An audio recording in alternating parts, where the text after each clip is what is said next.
What's up, guys? Welcome to another episode of Friday Nights in the Bayou. Usually, we don't do a live show during the weekdays, but it's getting closer and closer. Tomorrow once again we start high school football here in the state of Louisiana, and I just want to get this out as soon as possible. And also, it just fit our schedules. But I'm Grant Chachere at Ruger Sports Media. I'm the founder and owner, and also a reporter for Crescent City Sports. I'm joined here by Jace LeJeune of Gridiron Football most of the time, if not always. I'm glad he's back on for another show, and you've been getting a little bit busy with the bowl game and everything. So we're glad you can still hop on. I know Thanksgiving's coming up, so I'm gonna have to find ways to get somebody else on. Hopefully, you don't get eaten by a bear at Dolly World. Well, this year, Grant, I'll be in town. So if you need me this year and Thanksgiving, I'll be around. So you're good to go. You got me. So I could bother you 24/7. I wouldn't say 24/7. I mean, you're pretty close already. But yeah, I mean, maybe so. Maybe so. You can definitely have me on if you want me to. Okay, awesome. That's always good to hear, and also that's last year when I was intern for Gridiron, it was during Thanksgiving. Jace's family often goes to the Gatlinburg, Yep. right? Mm-hmm. Yep, Gatlinburg. Yeah, they have to go to Gatlinburg, and I learned quickly that is the only time that I should never hit up Jace. Like if I have to leave a text, it better be important. So I learned that really quick. And so I never want to do that Only two again. places, Grant. Either there or when me and my dad are at the drag races once a year. That's the only two times you can't again touch on me. So, but other than that, we'll definitely talk about some football. And then proceeded to call me about the essentially Catholic job opening up during that. You did. That's how called me. I didn't call because remember I think it was during the summer. And that's when the Central Catholic job opened up. And you called me. I didn't call you. You called me.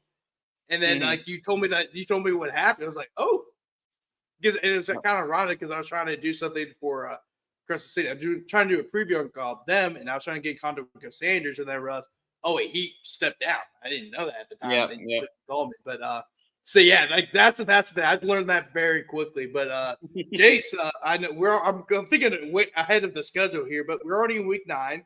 It's a very good slate. I mean, last week was a good slate, but it was, there's a lot of there's some games with district title implication, but like it wasn't a whole lot of like marquee. It was mostly like smaller schools, which there was a lot of great matchups between some of the smaller schools in Louisiana, but it wasn't so much of the 5A schools. This week there's marquee matchups across the board, and there's just an appetite for week 10 because week 10 is going to be very exciting.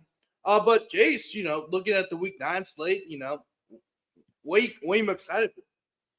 Yeah, I'm excited for what you just said, Grant, and that is we have a lot of district championships on the line. I mean, it's right now you're starting to feel it. Like you're starting to see a lot of the playoff brackets, those being revealed as far as like projections for playoff brackets coming up, and you're starting to feel okay. Like you're starting to go see the like power rankings. You're starting to see more of that.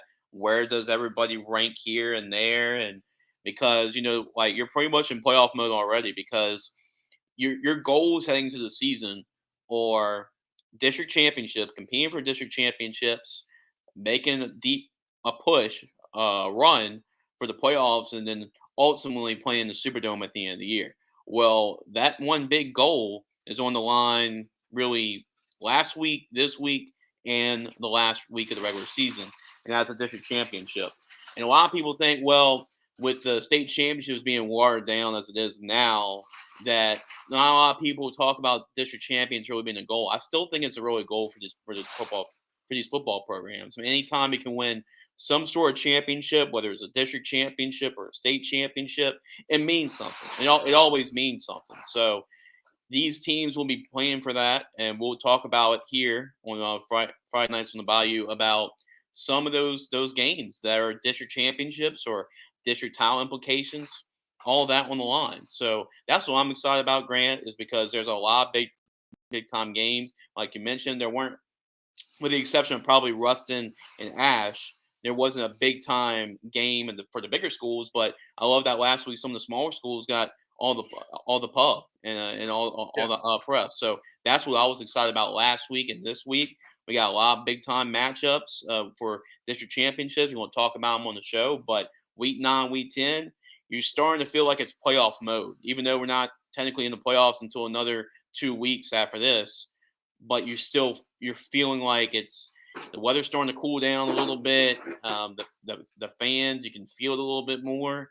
It means a little more around this time once we get into it's October. Tomorrow's Halloween, and it's starting to feel like once you get to November, it's different. So we're in that time of year, Grant. Oh yeah, for sure, Jace. I like how it's Halloween. Just Yeah. and apparently, isn't it supposed to rain tomorrow? I've been hearing that it's supposed to rain tomorrow. Yeah, for whatever reason, on Halloween it rains. I don't know why. I guess Mother Nature doesn't. Louisiana doesn't like Halloween on a perfect day. But we'll see. I remember we checked the weather forecast for tomorrow. That's a good point. But yeah, I mean it's just a lot of times, even on Christmas, we get a lot of rain down here. So Yeah, it is what it is. But hopefully it's not too bad. And like I said, like there's some games going on Halloween. So and with some big games. There's a big game tomorrow in Baton Rouge for a district yeah, championship, yeah. and that's one of the games we'll talk about. But there's a lot of big time games this week, and we'll see. And hey, you gotta get used to it, Grant, because guess what? Mother Nature is going to play a role in some of these playoff games, whether it's cold, whether it's rain. I mean, I've covered a bunch of playoff games where it's just storm and rain. So you get a lot of it around this time of year. So we'll see how a lot of teams adjust to really the matchups, but also Mother Nature, and see how they Yeah. adjust to that. Yeah, definitely. Give me 1 second, Jace.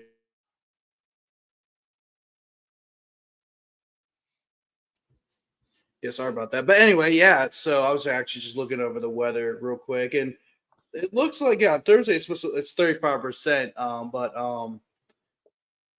But like it's kind of light. I mean, it says it's light right now, but weather in Louisiana is pretty bipolar. So hopefully it doesn't It rain is.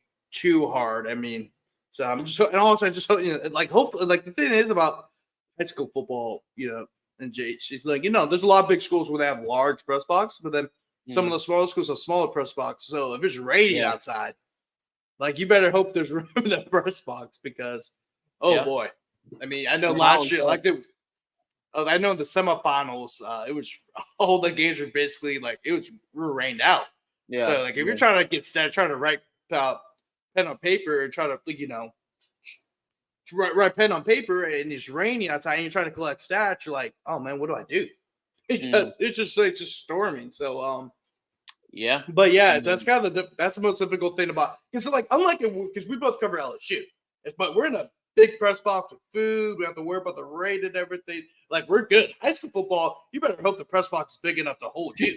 it's a little bit of a different experience at LSU compared Yeah, to the high school games, but it's genuine, it's fun, and another thing you got to think about tomorrow's forecast. How does this affect Friday's games with the field conditions, and that's something to play Mhm. a role in too. You got to start looking into that as well as how much rain we're going to be getting tomorrow, which will affect a lot of these games on Friday. And we've seen. I mean, look at last year. Last year was a perfect example, Grant. What happened in the semifinals last year on yeah, Friday? I mean, it was some of the worst rain I've seen or covered. You know, yeah, I was probably going after covering the Cecilia Northwest game. I was probably going about 2 miles per hour down the interstate. I couldn't see anything, and you saw how that weather affected two big time semifinal games yeah, with Zachary and Dutchtown, and with Catholic and Rummel.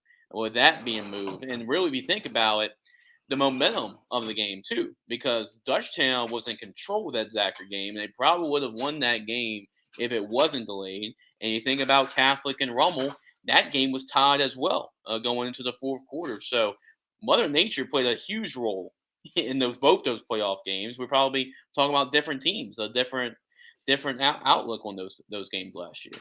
That's how big of a role Mother Nature plays in, and we'll see how these teams. And really, a lot of times, it's the teams that make it the farthest, are the ones that not only can, handle those environments, those big time playoff atmospheres, but who can handle the weather best too.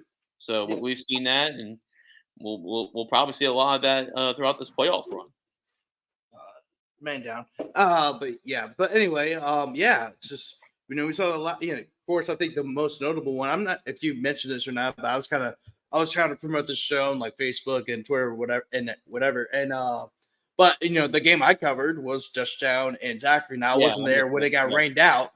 Yeah. But I was there for the second game. It was eerie. Like it seemed like Mhm. okay, like Touchdown's the lead, but it's like there something crazy is gonna happen to this game. Yeah, Man. it It was was so weird. unexplainable, and I've said this before on the show a lot of times, but like I think people kind of know by now, but it doesn't matter. Explain it again. But anyway, like I get to the game, it's gray because it Yeah. just rained hard the night before. I Yeah. get there, Zachary stops just on their first drive. Zachary gets the ball on like third and like decent amount. They score like on a long touchdown run. Yeah, so it's like they get they're a touchdown behind touchdown. Then Mhm. touchdown gets the ball back. Literally like 2 plays later, the quarterback throws the ball to one of the touchdown receivers. He as he's trying to make the dive to make the catch, the ball bounces off his arm. Yeah. Literally hands to Zachary's defensive back's hands and runs an end zone. I'm thinking to myself, okay, like I was feeling the right thing, and then Zachary ended up winning overtime, and they ended up going to the state championship. I mean, but like it was just a crazy, It crazy was game. eerie, Yeah, because you covered that game. I was at Catholic Rumble, and they had 1 quarter left, so it was yeah, weird seeing like all the like them running out like the game was starting and it was daytime, and it was just so weird playing only 1 quarter too. Like it was weird. It was weird seeing that transpire for sure. yeah, for sure. I mean, just so hopefully it does not there's a whole lot of rain tomorrow. I know it's Halloween, so I know it's not even just high school football, and hope and the football players prefer to play in the rain. Like I know when I play, I prefer to play in the rain just Oh because yeah, yeah. because I it's loved fun. it as It's a fun. player. I It's fun. loved It's it as fun. a player. Yeah, it's fun. It's fun. But then you also got to think about this. You also want the kids to go out and trick or treat and have a good time because that was always a very fun experience to go out with my friends and get candy and whatnot. But anyway, Jace, enough with the Halloween, the candy and stuff like that. Let's talk a little about what's going on this weekend. And first, let me pull up this slide real quick. Let's talk about some games that are honorable mention that they may not be the main card, but I Hmm. think they're worth watching out for. Hmm. And that's these are the games that I want to kind of highlight real quick. If I could just it's full screen, bang. We got Westminster Christian at Ascension Episcopal, Kaplan and Erath. Both those games are very important district games with district implications. Erath has responded beautifully. Like Erath is they're leading the district right now. Yeah, I Kaplan is think they're like high in right the power there. rankings too. I think they're like number Yeah, 2. yeah. They're high up. Oh yeah, definitely. And then De La Salle. Oh, that's supposed to be JFK. But De La Yeah, Salle at JFK. Yeah. I mean, I could go back and edit it, but screw it. Just De La Salle yeah, JFK. Of yeah. course, De La Salle has won 3 of their last 4 games. They are Hmm. currently 500 right now. They had a very tough slate to start the season. They played a lot of 5A schools, but they're a 3A school, and JFK, Yeah, of course. The record says I believe it's 4-4, but in reality, they were struck down with with the LSA violations. LHSA came down on them pretty hard. They had to forfeit 3 of their victories, and there were 3 big time victories. I mean, 3 of the victories so were against reality, the they went 5A. Yeah, 7-1. yeah. So reality was 7-1, and like 4. So 4 of the 5 non-district games they played. Well, all 5 of the non-district games they played were against 5A schools, right? And Hmm. they won 4. In reality, they won 4 of them. However, they had to vacate their first 3 wins because they broke the LSA rules. Hmm. So, but they're a dangerous team. I wouldn't want to play in the playoffs, but they still have a season to play. They have a district title game coming up Yep. on Friday, and they're still in the playoffs. So Yep. all is good there. So excuse the ERAF that's meant to be JFK. It's a big time game in the New Orleans area. Plaquemine and Strumum, that's another big time game right there in your area, Jace, Baton Yeah. Rouge. There's your You're also championship on there. It's going to oh be yeah, huge. it's big time game there. North Dakota at Loyola Prep. That's another game with district title Yeah. implications. Bell Chase at Archbishop Shaw. Bell Chase is undefeated no more after losing against St. Charles Catholic last week. Watch out for St. Charles Catholic too. They're starting to pick it up, so they're starting to get to where they want to be. So I wouldn't want to play St. Charles Catholic coming to the playoffs because Ohio State's going to play them. Yeah, and also they're getting a little bit healthier now, so that's all good. And they picked up a big win over. They picked up a big win over Bell Chase. Yep. But they got to go against it. But now the Cardinals of Bell Chase have to go up against a red hot Archbishop Shaw team that has put up. Actually, let me do the math real quick. So they beat Walker 59-14, and Walker's no walk in the park. Walker just beat Cinema. Walker just beat Dutchtown last week. Dutchtown's undefeated. So, I mean, Walker's a very good team. And Shaw beat them 59-14 last week. Shaw beat Kenner Discovery 77-0. So, if you do the math, they scored 136 points the last 2 games. So, they outscored their opponents 136 to 14. And actually, the week before that, they beat LCA 31-8 or something like that. That was LCA. But their players are really good football right now. Ever since that win on the road, I believe against LCA, it's just like the light bulb came on for this football team, and they've been gangbusters. Really, the whole rest of the season, they've been dominant. And I posted my top 6 to your response to your tweet. I mean, right now they're pretty much right outside that. I mean, I probably had number 7. That's how good they've been this year. Mm-hmm. Yeah, so I mean, they're just really, really playing some really good football right now, Jace.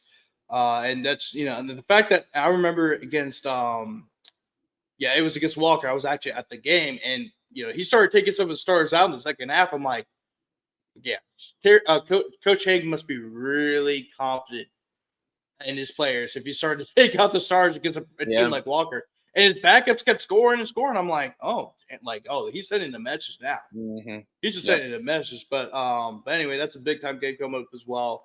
But it lost its luster a little bit because Bell Chase lost against St. Charles last week. But it's still a game worth highlighting.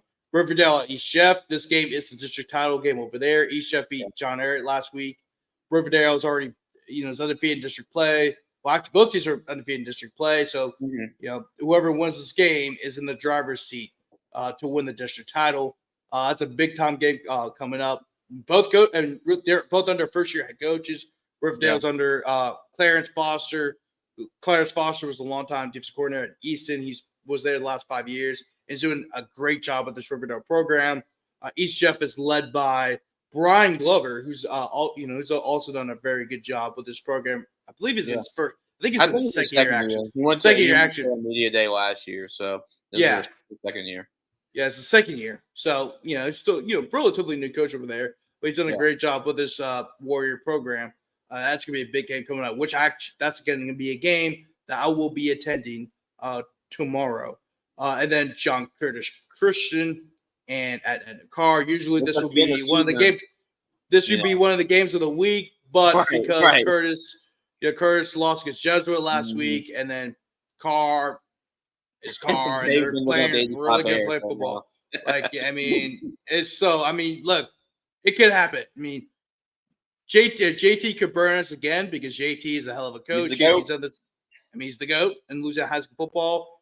I'm going to expect that game to be close, but the way that they are playing, the way that Carr is playing right now, I mean, unless they can shut down the Carr offense completely and also score points, which they've had a hard time doing so far this season, it's going to be a long, long day for the Patriots. But once again, you can't sleep on the John Curtis Patriots. Coach J.T. Curtis has done this for over 50 years now, and he still run the same offense he ran since the beginning of time. They're going to figure it out. Right? So, I mean, the game could be close at the beginning, but I think Carr, I think they're just better at their skill positions. They're more explosive than John Curtis. John Curtis had that explosion. Like last year, they had a live explosion with Dagan Bruno and Tyler Mitchell, receiver, and Michael, what's his last name? The guy he plays at LSU now. Michael Turner. And then you also had some really good running backs, Marlon Prout, and Jason Gabriel too. I mean, they had some really good players, and it's hard to replace that explosion. I think the guys they have are good, but they're just not explosive. They're not, Mhm. for to beat Carr, you need to be explosive. I just don't think they have that. They're really good defensively. They're probably arguably the best Right. defense in the Catholic League, but on offense, they still need to figure out some things. And also, they've turned the ball over a good bit too, so they got to figure that Yeah. out. They did turn the ball over last week when I was there, but no, throughout the season, they've had turnover problems, and you don't want to turn Mhm. the ball over against a Carr team that is very disciplined and will take advantage of your mistakes. Right, you're right, and I mean John Curtis's defense is going to keep him in it for a little bit, but and the car is like a ticking time bomb. I mean, when it goes off, good luck. I mean, like, so I think for so long John Curtis defense can hold because their defense is really good. I mean, Yeah. really solid. I mean, if the offense was just get a little bit more from their offense, I mean, they would be your typical Curtis team. That's all it takes, but it's just one of those things that I mean, they're going to be well coached. They're going to be in it. They're going to be ready for Carr, but it's just for so long, right? Until Carr just explodes, right, and shows off because any given play they can attack. They can beat you all kinds of different ways. They can beat you through the air. They can run the football if they have to. And really, when the Carr has been at their lowest point, their defense has stepped up. So like they don't really have a clink in the armor. They are really good. Um, Undoubtedly the number one team in my opinion in the state of Louisiana, for sure. So until somebody can beat them, and they got extra motivation too. They're not going to be like if anybody was worried about okay, and the car might just overlook them. I don't think it's going to happen because they remember what happened to them last year. So it's going to be interesting to see. Yeah, and also Earl Tolman Jr. from Amy. He plays for Yeah. Amy. We're not going to talk about them this week. Next week we will. They have a big game against Joel Sumner Oh yeah. next week, which we'll definitely talk about. That is for the district title, so we're definitely going to talk That's gonna about be a good that. one. We're definitely gonna talk about that. Yep. Yes, and also for just like Earl did, don't be afraid. If you have a comment or a question you want to ask, don't be afraid to ask them. We're gonna answer them, and really, this is good. This is a very interactive show, so don't be afraid uh, to say your piece on the show. Mhm. Once again, this is a very interactive show. We enjoy the fan interaction. So if you have any comments or questions, don't go ahead. But anyway, Jace, to talk about the game uh, tonight. Well, not the game tomorrow, but game tomorrow night. Mhm. Um, Madison Prep Yep. and U High. That's going to be a Yep. big game. Madison Prep is won I believe 5 straight games. Mhm. U High, of course, has won virtually every single game since their only loss of the season to Rummel. So I believe that is now 8 straight, 7 straight for the Cubs. Yeah. 6 or 7 straight for the Cubs. Yeah. But this is a big time matchup between two very good teams. And really, I think I think UI is going to win this game, but this game Mhm. could go either way given how Yeah. Madison Prep has been playing. So Jace, what do you like about this game? Yeah, it's gonna be a really great game, and also, guys, we're going to be at the game. Daryl Felker's done an excellent job for us covering games all year long. He's gonna be covering that one tomorrow, so huge game. So if you want to get live updates, make sure to go to X, follow us at Gridiron Football, and then Daryl will have some post game coverage of that one as well on our website. But Grant, it's gonna be a big one. Really a meal. I mean, for what I've seen, it's gonna be a great quarterback matchup. I mean, two of the best in the Baton Rouge area. Emil Picarella, Tylen Johnson. 2 years ago, if anybody remembers, this game went to overtime. So this game could be a classic. It really could. I mean, when Madison Prep is clicking on all cylinders, they are explosive. Tylen Johnson leads one of the leading passers in the Baton Rouge area. They got weapons all over the football field. Alfred B. Knight's a good running back as well. Their offense is really explosive, and they've been really scoring a whole lot, especially since the beginning part of the year. And U High, they've been they're a balanced team. And when I was there, I called a couple of their games, including the one for VSN early in the year. And this team they have a really good quarterback. Emil Picarello is a really good quarterback, one of the best in the state. But they're going to lean on the run game more. They're going to lean on the running game. They got two really good running backs. They got a big offensive line. They're going to lean on the run game, and they're going to lean on their defense. That's really good and one of the best in the area as well. So they're going to lean on them, but when they need to throw the football, they can because they have Emil Picarello, Zay Martin, and those weapons. So they're one of the most dangerous teams out there. And knowing that Grant is has an incredible reaction to something, I'm about to let him speak. But that should be a really good football game. I got the Cubs though. It should be a close one, but I'm gonna go with the Cubs. I think they're the better overall football team. Jace, I listened to What's going on? everything you said. I actually have very good. I'm very good at focusing on 2001 time, and What's I'm going actually on? watching the Yankees game right now. The Yankees have a five Oh, to okay. nothing lead. The game is tied now. The game is tied. It is And tied. y'all know Grant, he's a pretty big Yankees Oh fan. my god, what are we doing, bro? Garrett Cole literally blew a 5-0 lead, bro. Bro, oh my He has god, an elimination dude. game too. Wow. Bro, what are you doing? Bro, he was on fire all game. Bro, I'm sorry to interrupt the stream about my Yankees fandom, but like, oh my god, bro. Oh my god. And all in one inning, too. All in one inning. I'm watching the game, bro. It's just so bad, bro. Like, dude. Just like we were on fire. I'm like, oh, we're winning 5-0. We're gonna probably win this game. We're gonna have game 6. We can win that game as well. I mean, the Yankees can win. The thing about the Yankees, they'll lose like 5 straight and then win like 15 straight. But that's the Yankees in this show. So I thought maybe they're winning 5-0. Maybe we could win this game and then hopefully win game 6 because that's who the Yankees are. And then the Yeah. Yankees did also another thing, which is, oh, let's blow a 5-0 lead because that's the Yankees in a nutshell. Post Derek Jeter. Right. So anyway, let's go back to high school football here in the state of Louisiana. Let's not worry about things that are going on in Yankee Stadium in the Bronx. Right. Oh my God, Gary Cole, man, what are you doing? Anyway, so the next game I want to talk about is Carroll, Sterlington. Carroll right now is 5-2. Sterlington, I believe, is also. I know they're in the district. I think they've lost 2. They're 5-2 as well. Carroll's been playing some really good football as of late. This is a game with a lot of district title implications. Both teams are undefeated in district play. Yeah. I mean, Jace, the Bulldogs kind of could they surpass Sterlington and be the district leaders? The leaders in the district if they can beat the Panthers.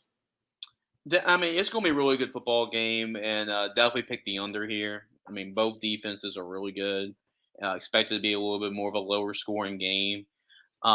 For this one, I mean, I believe you actually posted the what was it, the Sterlington announcement? Was it the Sterlington announcement earlier this week? Yeah. Earlier this week about like, all right, like none of this, none of getting your hair cuts early, none of leaving practice early, like none of that, no distractions. Like you have to be focused in this week is for the district championship. So just seeing that letter alone, I'm rolling with Sterlington without really having to breaking down the game.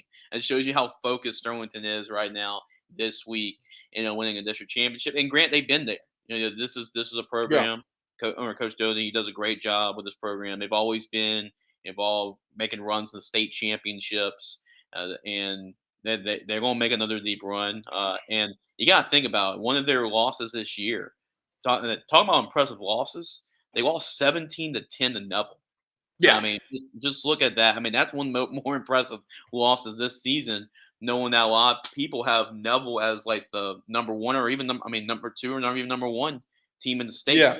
So that's now very impressive. So this Darlington football team is tough. They play their best football around this time of year as well. So Carroll's a really good football team too. They've been really great defensively the last couple of years as well. But I'm going to go with the Panthers here. I think they're built for this moment. They're built for this run, and I expect them to make a deep run in the playoffs.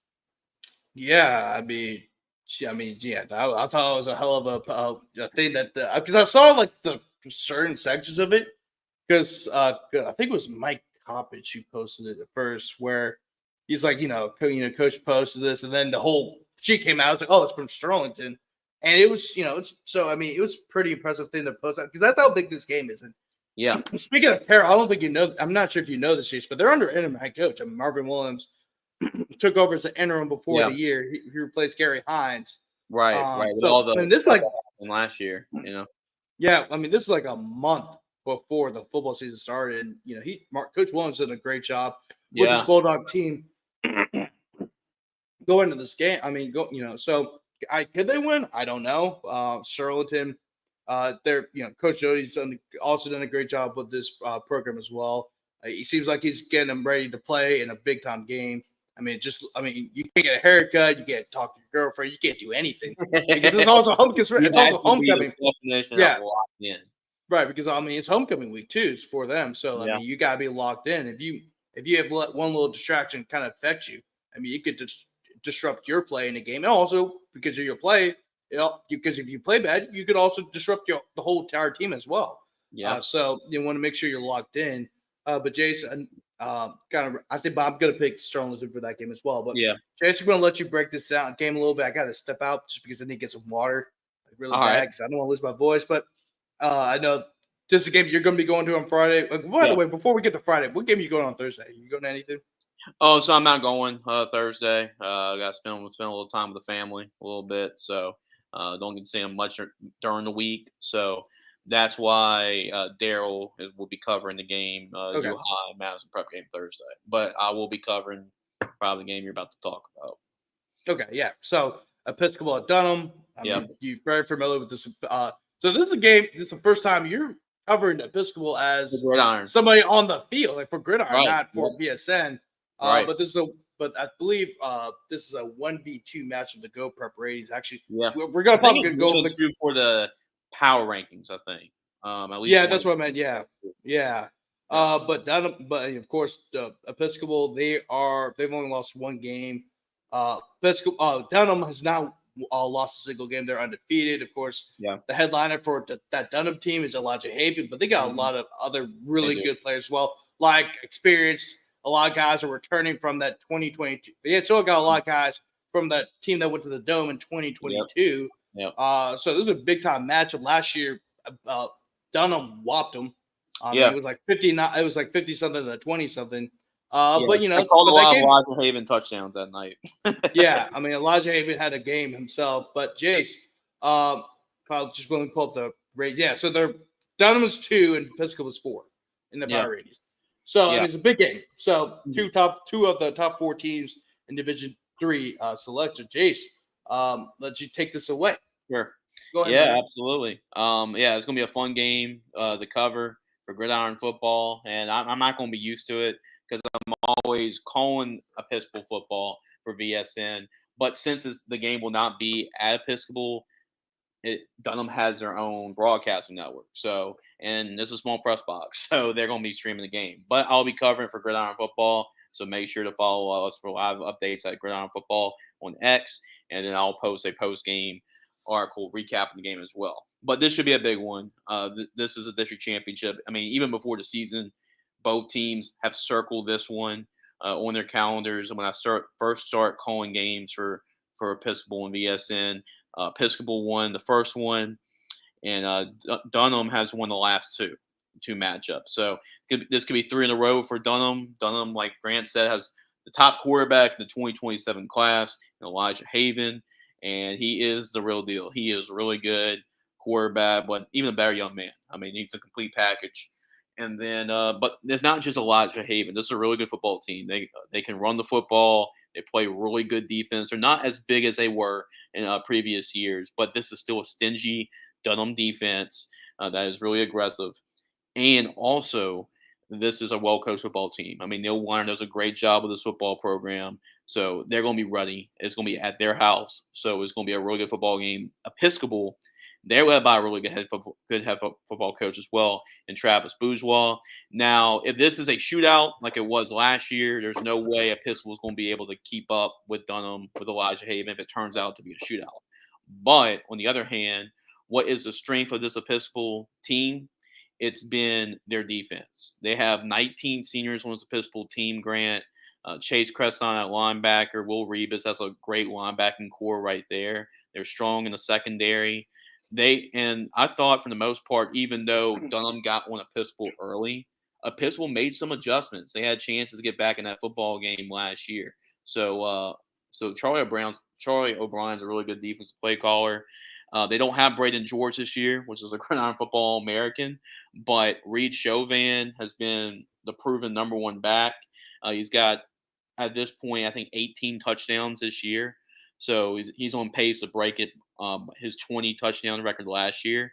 So he's the bell cow of this offense. The offense goes to Reed Chauvin, but they got two other backs that complement the lost yardage from Braden George last year. Nathan Sanchez being one, and David Lynn being the other. So, and they got the speed to make big plays as well. So, they've done a really good job of replace. You can't replace a guy like Braden George just overnight, but they've done a great job of finding two guys that can really balance out Reed Chauvin. That way, Reed Chauvin doesn't have as much tough earned yards as he usually does. So, this is still a run heavy offense. Their defense is really great. I think really from 4 years calling Episcopal football, this has been their best defense since I've covered Episcopal. So the thing is, if their defense can play, kind of make it what Ascension Catholic did. Remember that game earlier this year? It wasn't that Yeah. pretty. Dunham's defense found a way. It wasn't Elijah Haven's best game. If they can play a game like that, Episcopal has a good shot of winning this game. But if Dunham's offense is clicking, like it usually is, it's going to be a long night for the night. So it's going to depend. It's going to be a great matchup, Grant. I'm looking forward to see this Dunham offense against that Episcopal Knights defense. That should be a great matchup to watch. Oh yeah, for sure, Jace. I mean, this is a big time matchup over there in Baton Rouge area. There's a lot of big time games that are going to be happening in Baton Rouge area as well.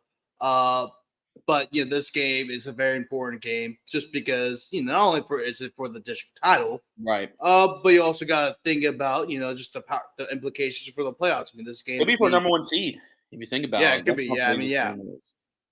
Oh yeah, definitely. And just this game could be for under the number one seed, not only most importantly a top 5 seed because you want to have at least have home field advantage up until you get the semifinals, right? So that's very, very important because it's gonna be a dogfight, right? There's it's gonna be a lot of really good teams in Division 3. So if you have a chance to be at home for most of the playoffs, you better win some of those bigger games because that could easily determine where you go, where you play in the playoffs. You don't want to travel to their place; you want to be at your place. But Jace, another game I want to talk. Well, I'm going to pick Dunham to win this game. Yeah, I can't really comment. I'm forced not to really comment on this issue. So yeah, I know you can't comment, so I'm going to comment. But I'm going to pick Dunham to win this game just because I think they have a little bit more speed and athleticism than Episcopal does, and I just think that even though as great as Reed Chauvin's been this year. I just think Dunham has enough. I think Dunham will slow him down to an extent, and they will win this game. I'm not sure. I could say it's gonna be a close game, but I think Dunham will win by a couple of touchdowns. Like you said, it kind of depends on how the game goes. If Dunham's having their way offensively, I just don't see Episcopal hanging in there. But if they can make it an ugly game, they can win this game. But that's how it's going to happen if they have a chance to win. Yes, no doubt, Jace. But anyway, the next game I want to talk about is Washington Christian Faraday. Washington Christian is still undefeated. They're coming off a huge win over Mangum. Faraday lost last week. Well, actually, did they win? I know they lost a couple weeks ago, but I'm not sure if they lost. Yeah, did they? Oh, they played Oak Grove, right? Oak Grove.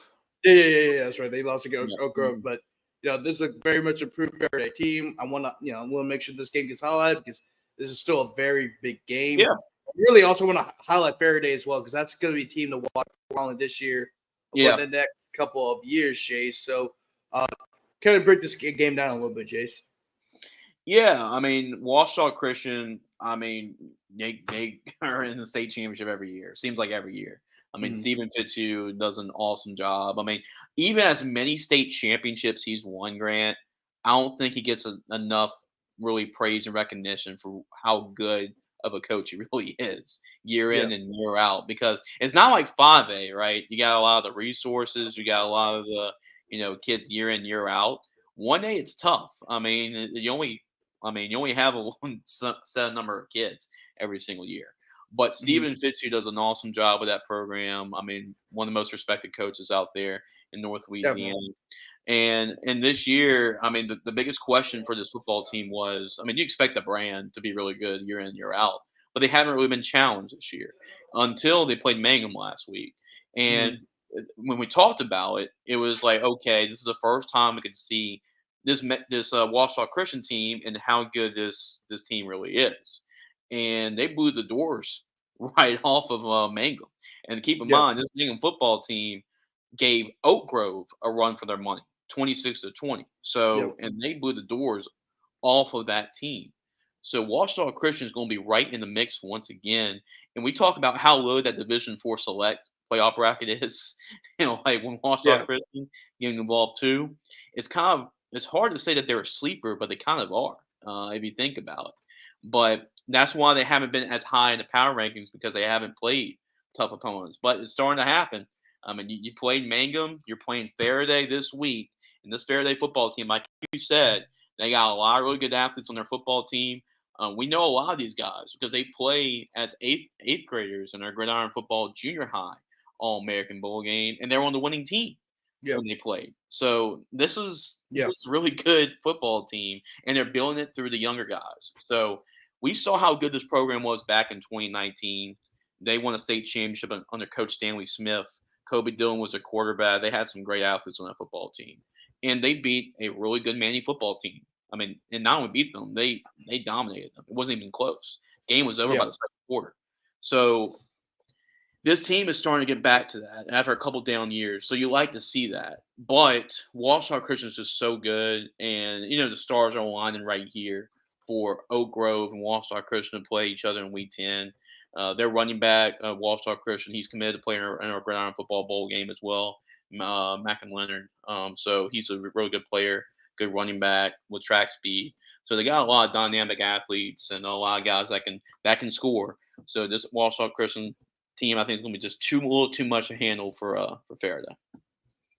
Oh yeah, definitely, Jace. And the next, yeah, I'm gonna have to go with Washington Christian in this game, but I also want to highlight, I think this is gonna be a big game as well. But I also want to highlight Faraday because this is also a team Yeah, that you should watch by the time the playoffs happen. But then also, you also got to think about the future as well because they got a lot of yeah, really good young players as well. But the next game I want to talk about, Jace, is Turling's Catholic at St. Thomas More. This is one of the yeah, better rivalries in the yeah, area. One of the two, two schools in Lafayette, of course. There's a lot of Catholic schools in the Lafayette area, but I believe these are the only two in the city of Lafayette. Could be right. Yeah, they are the only two. There's a long time rivalry between these two Catholic schools. They don't like each other. We know that because we were at the Turles Catholic and it was Turles Catholic and Notre Dame game last year. And ran some students, who do a lot of photography. They do a good job of photography too, by the way. hmm I saw some of the stuff they did after the game on Instagram. But they were talking to us how much they hate St. Thomas more. yeah. Last year, yep. and, and then it's vice versa. It goes both ways. So, but Turles Catholic's undefeated.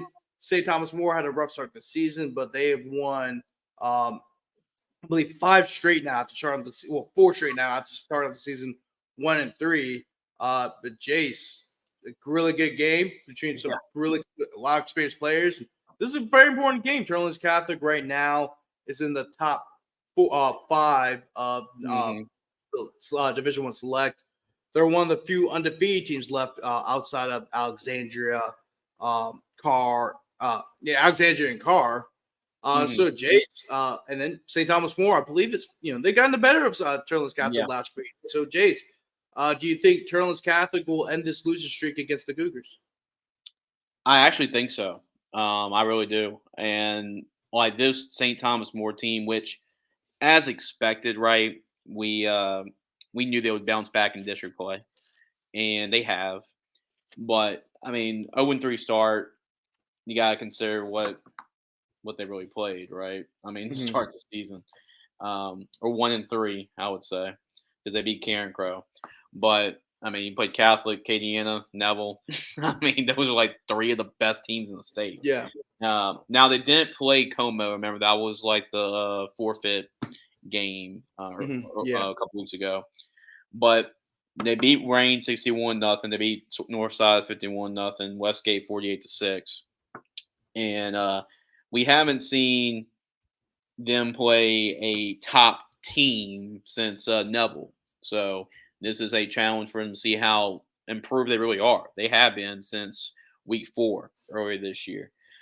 Trowings Catholic, I mean, like you said, St. Thomas More's pretty much had Trowings Catholic's number. But if there's a year where you can get them, it's this year.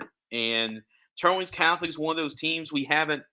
When we talk about the top 5 teams, Grant, we haven't mentioned Trowings Catholic, even though they're undefeated. But this is an opportunity for really them, and I guess like the media, everybody watching, to see how good this team really is. Now, their wins this year, I thought they got a very impressive win on the road last week against East Ascension. That's a hard place to play, and they were able to win that game. They beat Rain 49-13. They beat Notre Dame earlier this year. They beat Opelousas in week 1. That's looking like a really good win right now. But this could be an opportunity for really Trowings Catholic to see about how good of a team this really is. I think they're a really good football team. They got a really good offensive line and Gresham Perry leading the way over there on the offensive line. They got a really good running back in Dougie Veltz as well. He's a really good running back. Their defense is solid as well. So this is a really good football team. Coach Aponte is doing one of his best coaching jobs because they had to replace their quarterback in Preston Welch, and Preston Welch was a school legend, really over there. Broke a lot of records over there. So this is going to be a great football game. And like you said, I mean, I was there with you. They can't stand St. Thomas More, and what a better way to cap off, because they'll finish. They got Northside after St. Thomas More. So you win this game, you have a chance to have a special season, go 10-0, undefeated regular season, win a district championship. And it's this season, how it's pairing up. I think it's just going to be one of those special nights. Now it's going to be at St. Thomas More. It's not going to be at home, and St. Thomas More is tough to play there. But it's just one of those special type of seasons this year. And if there's a time to get them, I think it's the time to get them for Trowings Catholic.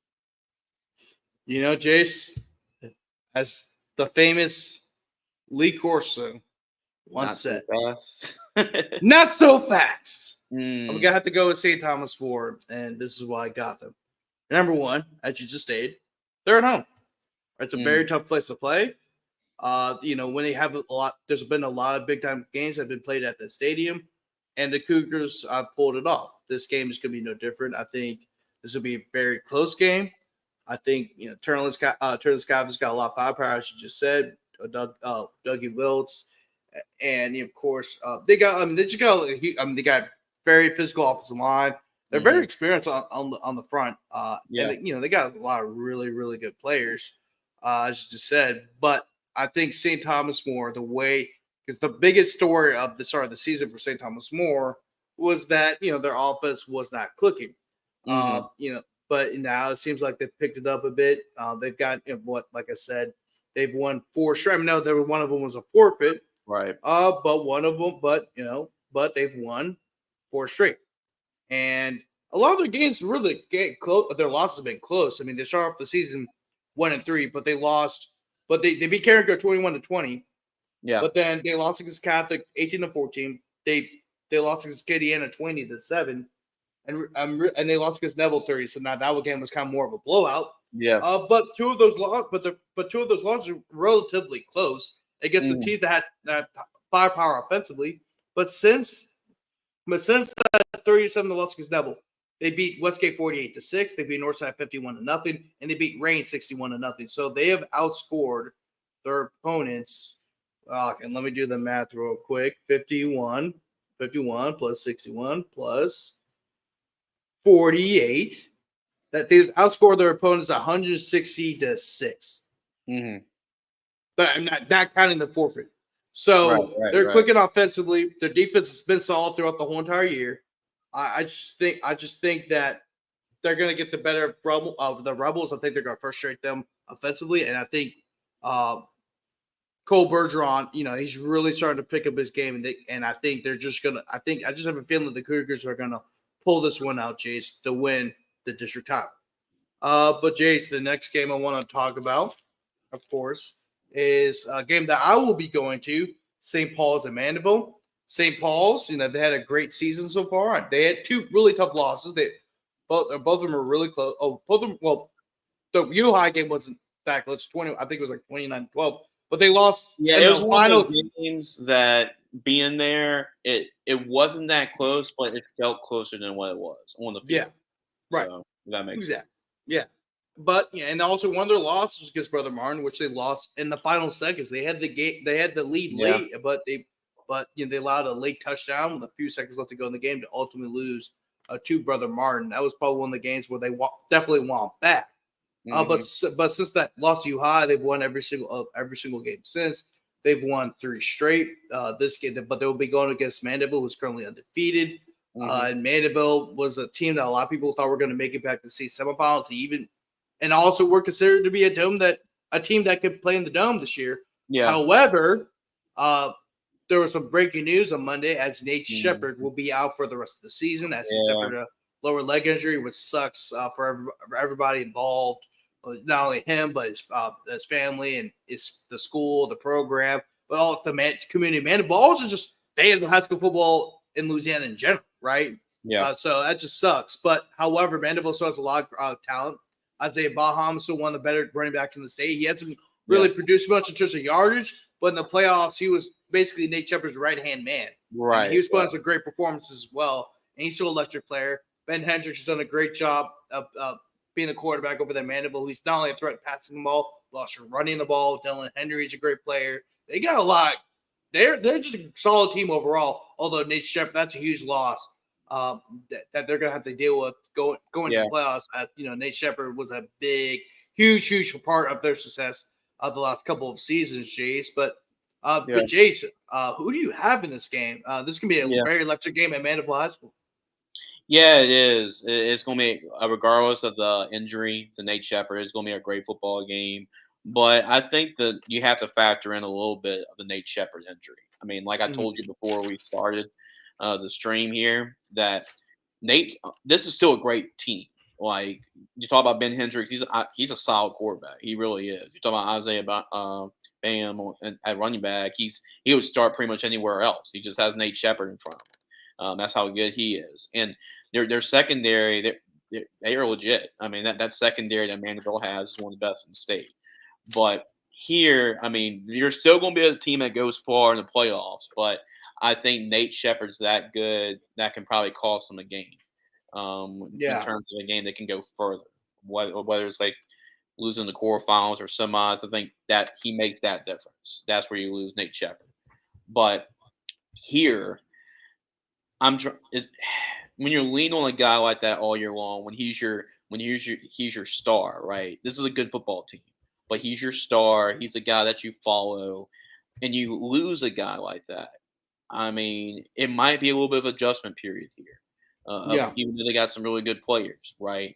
And St. Paul's been battle tested all year long, man. They've been on the losing side of things, like you said. They're on the losing side of it against Brother Martin late. They're able to win a close one against JFK. That was a game they won earlier this year as well.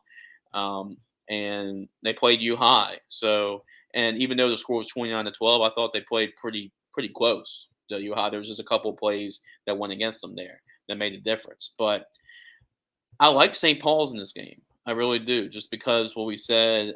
I think it's going to be a little bit of a transition here without your star player, just from a momentum standpoint. And they're going to figure it out once the playoffs hit. But I think there is a little bit of adjustment period here when you have a guy that good that you relied on all year long. And they've struggled a little bit. I mean, I think the score was 34-7 against Ponchatoula, but they did struggle a little bit because of dealing with that injury. So I'm curious to see how they really deal with it for a whole game.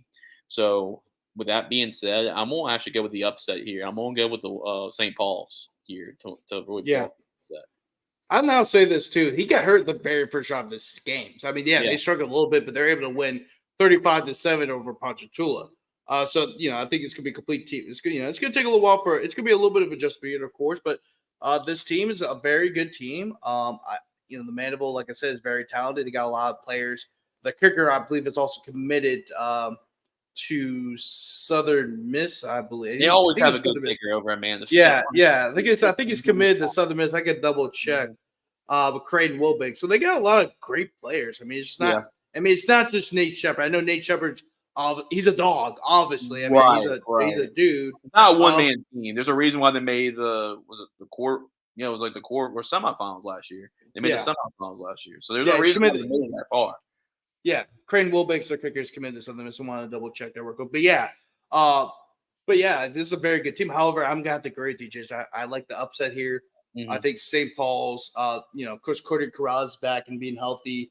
They got two really good Yeah. running backs. Brennan Combs playing. He's done an awesome job all year. He Right. still needs to cut down a little bit on the turnovers. Like, Mhm. he needs. He wish he could have some throws back, but I think he's improved greatly over Yeah. the course Yes. from the last year to this year. So he's matured a lot. He's got to handle the offense. He's got some really good receivers as well. A big office lineman as well. Yeah. The defense, I think, St. Paul's, Defense is still good. Yeah. defense is really good over there too. But I'm gonna have to pick St. Paul's to win this game and ultimately take control of the district title race. And if they do win Mhm. this game, guess what? They will have to play Covington next week, and that That will will be for the district championship, right? and that well, if St. Paul's wins that game, let's say St. Paul's wins Yeah, against three-way Vanderbilt, tie. and they beat Covington next week, they will be the outright district title. Oh, the outright district trial. Yeah, and if If Covington so, wins, it'd be a three-way tie, 3-way. right? Yeah, it will be a Yeah. 3-way tie. Yeah. Yeah. So big game this week between St. Paul's and Mandeville. Yeah. But Jay, and next scene will be packed by the way too. But Oh, yeah. Jace, Jace, the next game I want to talk about is Westboro Neville. The first Mhm. time Westboro and Neville played each other as district opponents. A lot of Yeah. times they played each Yeah. other as non-district because Neville's been in Yeah. 4A for the last 25 years.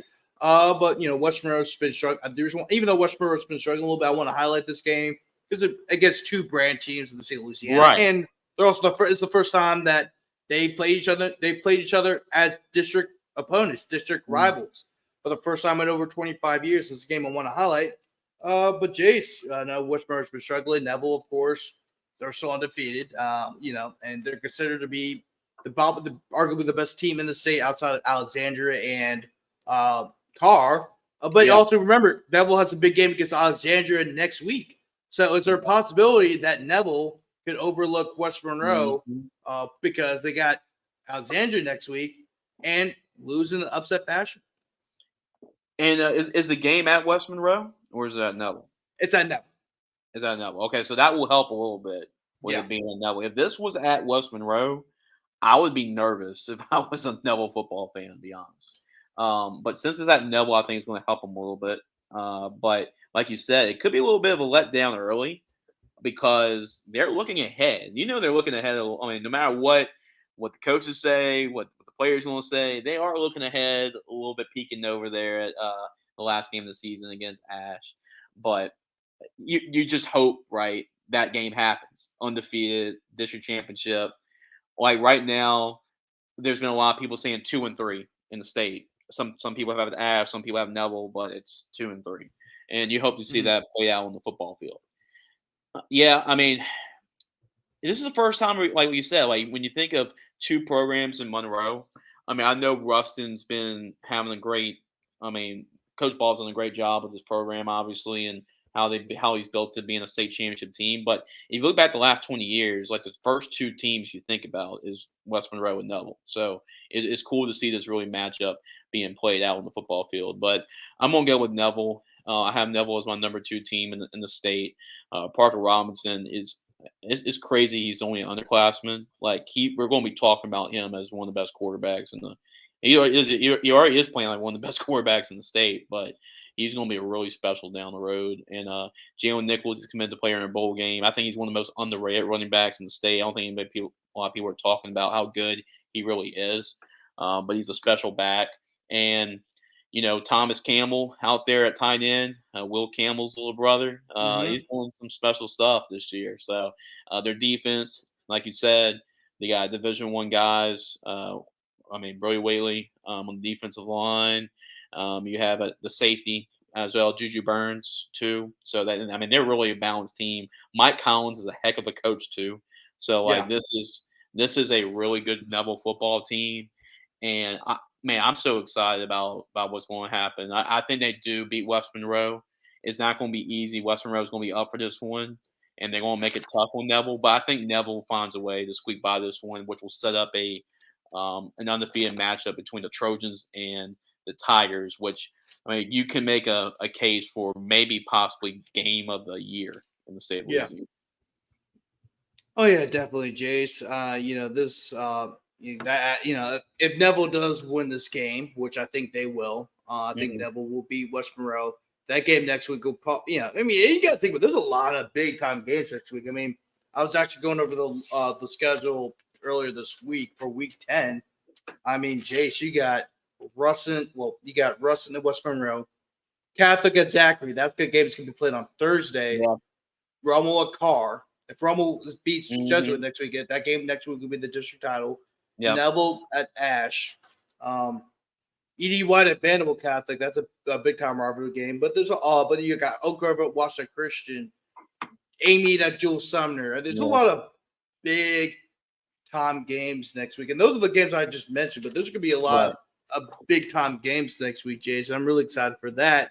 And that's a good way to have the, next week will be the final week of high school football before we get to the playoffs. And I'm very excited, not only for, obviously next week, but this week as well. I think this week I think this week has a lot more depth, but I think next week might have the biggest games. It's top heavy. Yeah, it's more top heavy headliners next week. But enjoy these last. I mean, Grant, it feels like playoff games this week. It really does. It feels like semifinal, quarterfinal week, and the first round is what it is. I mean, playoffs, right? You're going to get some pretty good matchups, but you're not going to have like really great matchups like these probably until about the quarterfinals, semifinal round. So like this week is going to be as close as to that as to when we finally get there in a couple weeks. Definitely, Jace. And the next game we're going to talk about is Zachary at Central. But Zachary, of course, they've been playing some really good football as of late. Oh, the Yankees took a lead. Let's go, baby. Okay. So I mean, it shouldn't have to come to this. I shouldn't be celebrating, a one run after you blew a 5-0 lead. But you gotta find a way to win it. To keep your season alive, you gotta find a way to win it. So anyway, going back to the game, so Coach Brewer's got these guys to respond. Yeah, after a little bit of a tough start to the season, but they've responded well in district play. This week they will play against Central of Baton Rouge. Central, of course, lost last week to Catholic, and you hopefully that game doesn't go over their heads because obviously when you have a big game like that and you play the way you play. Like a lot of times, for example, like LSU in the Les Miles era, where they'll hype up the Alabama game so much they'll lose and their whole season falls apart. For Central, you just hope that their whole season doesn't fall apart, especially if you lose against a team like Zachary and Central. This is a Central team that has a whole lot of expectations, and even though they will still have a good year, let's say in fact they do lose against Zachary, they'll still have a good year, finish the season 8-2. But it's not the season that they wanted. They're hoping to compete for district title, and they're still in the hunt for it if they can beat Zachary. And of course, Zachary beats Catholic next week. But Jace, big time game in the Baton Rouge area, just like Episcopal and Dunham. Yeah. Jace, who you got? Yeah, I mean, besides U High, Madison Prep, and Dunham Episcopal, I mean, this is right up there. In terms of big games in the Baton Rouge area. I know a lot of people are looking ahead to next Thursday for Catholic Zachary, and my problem here with this game with Central is you're playing Zachary right now at their best. Like right at this point of the year is when David Burriton, his coaching staff, this team is at their best because we've seen them like the light bulb starting to click. Everything's starting to click for them around this time of year every year. I mean, what's been Coach Burriton's worst year at Zachary? Quarterfinal finish. Like that's amazing. Like since he's been here, that's been like his worst year. So this team is playing really good football. And keep in mind, Central struggled against Liberty last week and you can tell it's a little bit of a like you said, let down from the Catholic game and pumping up that Catholic game as well. And I feel like they had their letdown game last week against Liberty. They won 35-20. They didn't. It wasn't like they blew Liberty out. They had to sweat that one out a little bit, but Yeah. they'll be up for Zachary. I mean, they'll be up for it. But I think right now that Zachary's playing their best football, and it's gonna be a really good football game. I know it's going to be at Central, but when this Zachary football team is in this mode, it's really hard to beat them. And I do expect the stars align once again because entering this year, we were talking about Catholic and Central more than Zachary. And like I said, I think Coach Brewerton wants it that way. He wants his team to go under the radar. He wants his team not to be talked about as much. So they're scary. And Yeah. I think with this, I think Zachary's going to win the football game, and we're going to be talking about a Catholic Zachary District Championship next week once again. Oh yeah. Yeah, definitely, Jace. Just I'm hopefully if you're of course if you're a Boundary area fan, you kind of want Zachary to win because you want another classic district title matchup between Zachary and Yeah, Catholic. But Central I think has something to say. I don't know if they could win this game last year. That's the game that Central felt like they should have won. I think there's not a wrong answer either way. I think I might lean for Central here. It's a home game. I think they got a little bit more experience at the quarterback position than Zachary does. Caleb Gonzalez has done great this year, but I think Central's a little bit more of a veteran team than Zachary. I think Central will be able to pull it out. I think Jackson Furman will do enough to win the game for him. He's got a talented receiving core as well. Keithan Womack and Kylan Thomas. Of course, on the defensive side of the ball, you got a lot of veterans and younger players who are talented as well. I think Central will pull it off in the end, but I think it's one of those games where there's not a right or a wrong answer when you're trying to pick this game.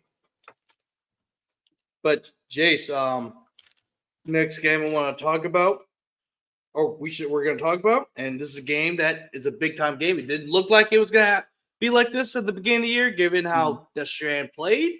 But yeah, since then, Chachere has gotten yeah. Jacksonville back at quarterback. They've been playing some hmm really good football, and hmm they will be playing.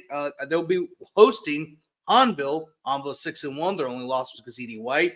This game is going to be huge, Jace. A lot of people have Yeah, been talking about it down here in the New Orleans area. Kind of like the Covenant Mandeville game in a sense. You just like just two cross-iron rivals. yeah. Jace, do you see Deschamps winning this game with the return of Jackson Fields from a couple weeks ago, and their offense starting to click, or do you have Yeah. Hondo picking up another win? It's like the timing, right? Is the timing, Grant? If you would have told me maybe about 3 weeks ago, I had Honville winning this football game. Mm-hmm. But like you just said, I think getting a win like they did at home against Captain Shreve is a huge win for the Cheshire football team in that style, right? Because the week before we saw Captain Shreve outduel Pop Houston and Mm-hmm. outscore them, and they won that game at their own game by outscoring Captain Shreve. So getting Jackson Fields back is huge for this offense. It's a big difference maker. I mean, he's one of the most vital, important players to a team, and you've seen it this year, just how they played. So getting Right. him back is huge. Uh, Coach Bourne's doing a great job. I mean, hell of a job. I mean, he's done. I mean, I would say Coach of the Year job he's doing at Hanville, bringing that back and them having one loss. They are a really good football team. I mean, Calvin Smith. I mean, talking about another great running back in the state. I mean, it just keeps on going. He is a special one as well. Um, Now the game is at Hanville, but That's at Deschamps. oh, is that your hand? Okay, cool. Yeah. Which actually helps me a little bit more, actually, Grant. Yeah. So I'm gonna go with the Wildcats here. Marcus Scott, they still got plenty of talent. I know they had some injury problems this year with some of their guys, but they still got a lot of talent, a lot of college prospects. A lot of them that are Division One LSU guys, on their football team. So I'm gonna go with Deschamps. I think Deschamps peaking at the right time, and I think Hanville they're way ahead of schedule with Coach Boyne, but I still think they're like another year away from like winning a district championship. So I'm going to go with Deschamps here. The way that they're playing, and Coach got a state championship winning coach. I think that right now they're peaking at the right time, so I'm going to go with the Wildcats, and they're healthier, so than what they were earlier this year. Oh yeah, definitely Jace. Yeah, gonna have to. You know, I'm kind of torn with this game. Yeah, it can go either Um, way. I I'm mean, really torn because the way Destiny has been playing of late lets me believe that Destiny can win this game. But Honville, I mean, they've been good all year. completely they've been completely turned. I mean, Greg Boynish completely turned around that program. I mean, they're playing a lot more physical. They're running the ball with effectiveness, and that is. And by the way, CJ Smith's not the only running back they have. They have a Right, lot of good running backs as well. That right. was shown on display in the scrimmage against St. James, and you Hmm. know, CJ was hurt. Yeah, He was hurt, and they yeah, had like 2 or 3 different running backs, and they were running the ball against a very talented St. James team. I know St. James 3A, Holland was hmm 5, but James is a right. team that a lot of people could see going back to the dome. Yeah, Despite that's a losing a sleeper good bit of pick. their Yeah, players last year, yeah. So I mean, but I think I'm gonna. That's tough. I'm gonna have to go with Humble here. I'm okay. probably gonna go with Humble. I think There's no. Humble is It's good. kind of like it's kind of like Central and Zachary. I don't think you can really be wrong. I don't think Either there's a way. wrong answer, but I'm gonna pick Honville. I think Honville might be the little bit more of a physical team than Destrehan, right? I think Mhm. I think they're hungry for a win over Destrehan. It's been a little while since they've beaten Yeah, that's Destrehan. a good point. And I think Honville right now, I think they're just I mean, yes, Destrehan has the better players, Hmm. but I think Honville has the better team right Hmm. now. I really do. I mean, they beat Terrebonne. Destrehan, I mean, I think they beat I know Destrehan played Terrebonne without, Jackson Fields. Jackson Fields still Right. out, but I, I really like this Honville team. I don't know why. I, I don't know why, but I really like Honville Hmm. in this one. I just have a feeling about this game where I feel like Honville can win. But I could very well maybe wrong because we're gonna be talking about this game Friday night, and either I look like an idiot or look like a genius. But I'm gonna have to Yeah. pick Honville to win this game. They've been a better team all year long. Yeah. But it's just one of those reasons. Or is it going to be the better team, or is it going to be the hotter team? And Yes. I mean, I think right now Deschan's a hotter team, but like to your point, um, like they've been the better team all year. Yeah. Exactly. Yeah. That's a really tough decision for me to make who I want to win this game. Kind of like the Central Zachary game. Yeah. But the next game we're going to talk about, we got a couple more. Yeah, we got a couple more. The next thing I want to talk about is Archbishop Brummel at Jesuit. The game will be played at the Shrine in Metairie. One of the, in my opinion, one of the worst stadiums I've ever covered high school football. It's a baseball. It's a baseball. It's a glorified Yeah. baseball stadium.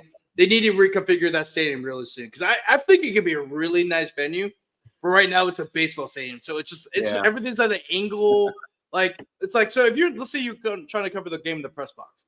The press box is at an angle, so you're gonna be like, okay, like you're gonna need binoculars to cover that game, and then you're on the sidelines, but it's not, but sometimes like Curtis will be on the one sideline. It's very hard to move around Curtis because they got a whole lot of people on the sideline, and then even for Jesuit, even Jesuit sideline where it's a little more open, it was still kind of hard. I mean, it's just a really awkward place to watch the game, and as a fan, Jace, if you ever go to the Shrine, just you shouldn't.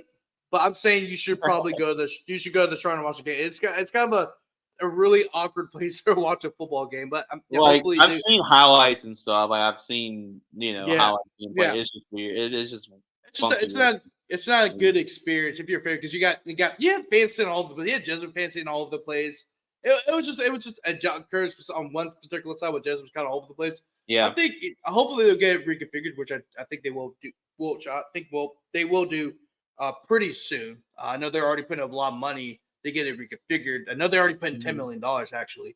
Um, Right.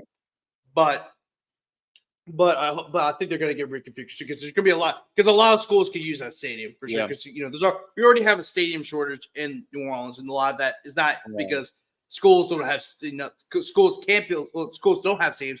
They don't have stadiums because there's not enough room, right? So Mhm. it's because a lot of the schools are built in neighborhoods. But anyway, going into this game, uh, Rommel, of course, 7-1. They've won.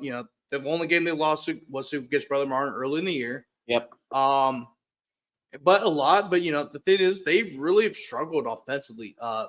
Since their win over Shaw. I mean, and a lot of that has to do with the health of Norman Taylor. Mm-hmm. Norman Taylor got a little banged up in the game against Brother Martin, and really he hasn't been 100% since then. I mean, Coron Hawkins has done a great job taking the load as a sophomore, and he's going to be the running back for the future for that Rummel team. However, offensively, they had not gotten clicking.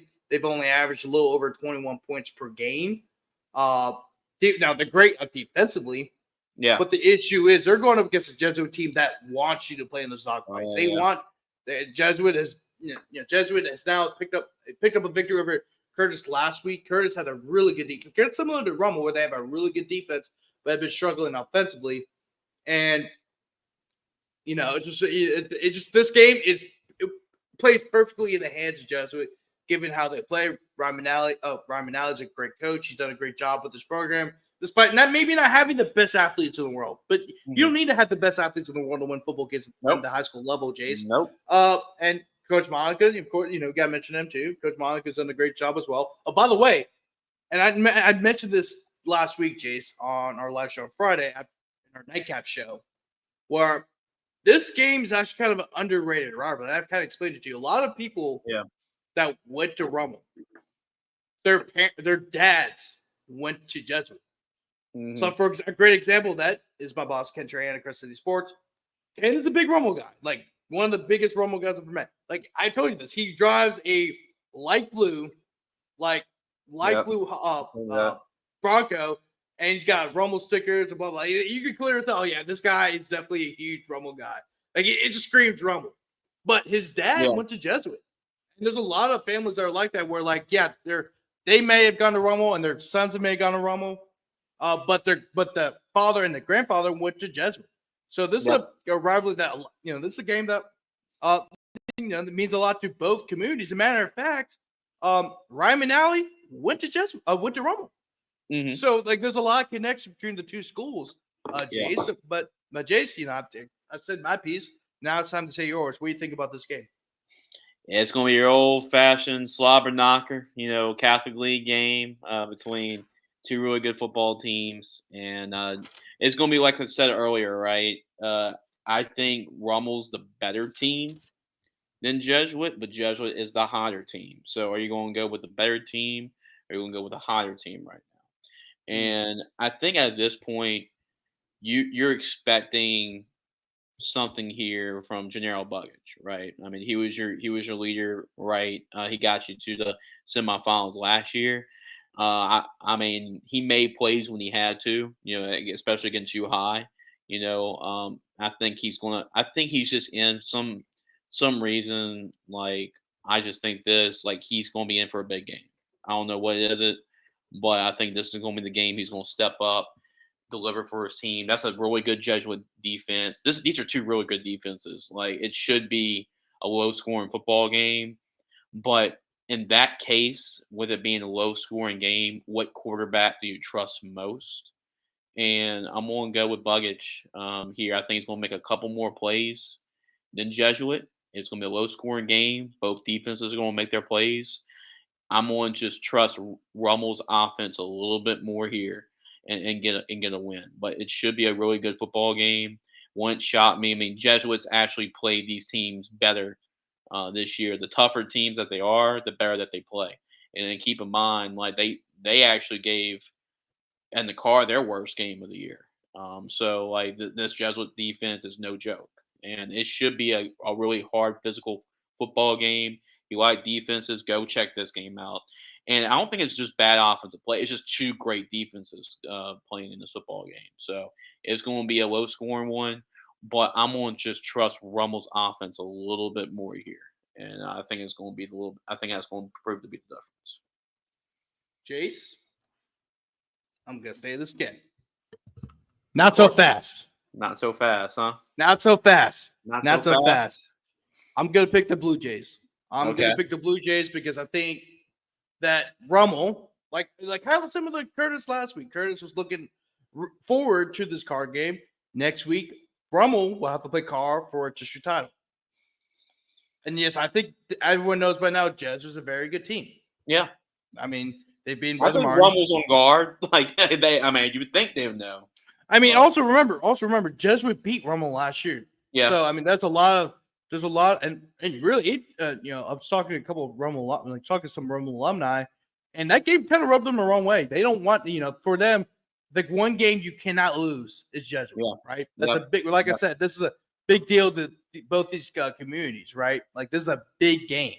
I don't think a lot of people really know. This is a very underrated rivalry in the New Orleans area. And so you got, I think Jesuit's going to pull this off. I like how they're playing defensively. Offensively, they've done enough. Kind of like Rummel, where like Yeah. they're two very similar teams. But Yeah. They are. I think Jesuit is going to catch Rummel off guard, and I think Jesuit will win this game. And next week they'll have to play against Warren Easton. And so if they win these next two games, they will finish. And of course, I think they still have a Rummel. chance second in district. I Yes. believe. So Yeah. if Rummel were to lose against Jesuit and lose against Card next week, it will be there will be tied for the second place with Rummel. Or I don't, but also Card could lose against Card. I mean, there's a lot of chaos that could happen. So I'm not gonna make any presumptions with the Catholic League, given what we already know about the Catholic League so far. But I'm gonna have to pick the Blue Jays. I like Taylor Norris playing. There's been clutch lane games. Roman Laurie and Calvin McGee have been big time targets for Taylor Norton. Their defense is strong. Zion Forstall is one of the top sophomores, not only in the state but the country's gotten some big time offers from SMU and Ole Miss, a couple others as well. I'm gonna have to go with the Blue Jays here. Although I really like this Rummel team offensively, that's the one area where I do not like the team currently, given their struggles. But I'm gonna have to pick the Blue Jays of Jesuit to win another big time game for this program this season. Jace, very last game we're gonna cover, and then we're gonna kind of touch on the brackets a little bit. I'll pull it up in a second. Okay. But Jace, we got to talk about CE Bird and Airline. Yeah. CE Bird right now is 6-2. Taylor said about a little bit, but yeah, you can go ahead and talk about it. Yeah, so I'm gonna let you say your piece in a second, but I'm gonna set this game up before you get what you have to say. But Jace, Seabirds 6-2 right now. They're playing some really good football. Airline, of course, we all know about Airline, undefeated. They score a lot of points. They throw the ball around the yard. I mean, they're a really good offensive team, and you're wondering why a lot of people had them going far in the playoffs. Even though they don't play defense, so at times, and they're probably one of the better defenses in the Shreveport area, which is saying a lot. But yeah, it's saying a whole lot actually. But anyway, which is saying a whole lot. It's not saying a whole lot, but it is saying a lot at the same time. But this is two very good programs. Seabirds, probably one of the more respected programs in the area. Of course, they've been to two state championships and select Division One.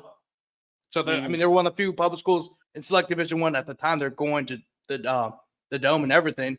Right. And then, but then you got Airline, who's undefeated, the number 3 team right now in the power ratings. Ben Taylor, Jarvis Davis. I mean, lot Kenny Darby, a lot of really good players. But Jace, I know you had some information you want to share. Give it away.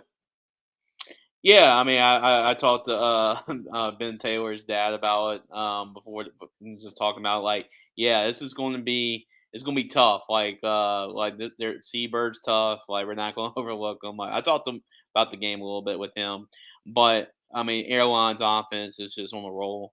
I mean, you have to say, I mean, as far as like offenses go, I would say they're the best in the state. I mean, they have the best offense in the state. When they're clicking, when you got a guy like Ben Taylor, and he's really going up the list as we speak in terms of passing yards, touchdown passes. I mean, he has a chance to be. I don't think he's going to catch up to number one, but there's a good chance he could go if they go deep in the playoffs to number 2 or number 3 all time in passing yards and touchdowns. So this team they had a goal to be district champions, and this is one of the few undefeated teams left in the state. And Birds, like you said, they're a hard nosed football team. They're tough nosed. Coach Ballew's doing a good job with his team. And after their Coach Suggs retired over there, who's done a great job with that program. So I'm going to go with Airline. Birds is tough. They're going to try and make sure to play keep away as well. But Airlines is too much offensively to really. I mean, there hasn't really been a defense that has been able to really slow this offense down or shut them out. You're not going to shut this offense down, but there hasn't been really any defense that's been been able to do that. So yeah, that's gonna be fun. That's gonna be fun to watch. But Airlines offense, man. I know you got defense wins championships, but this is an offensive state championship team that can win a state championship based on their offense. So I'm gonna go with the Vikings. Yeah, man. Tag team champions of the world. Shout out Devin Staub. Yes, we are. We are definitely Yeah, the tag team champions of the world. But anyway, Jace. appreciate it, Devin. Yeah, but I'm gonna have to go with Airline here. Although I do think Seabird will make it interesting. Seabird does a really good job of keeping these. The reason why Seabirds always won these games against some of the high-powered shoot for teams that love the pass balls because they run the veer or they run Yep. or they never run the veer. Yep. They run the veer. Or would they run? I know they run the option. They run the veer, I believe. Okay, they run the veer. Okay, so I could be wrong. I know they run the option for I sure. think they But run the veer. Yeah. okay, yeah, but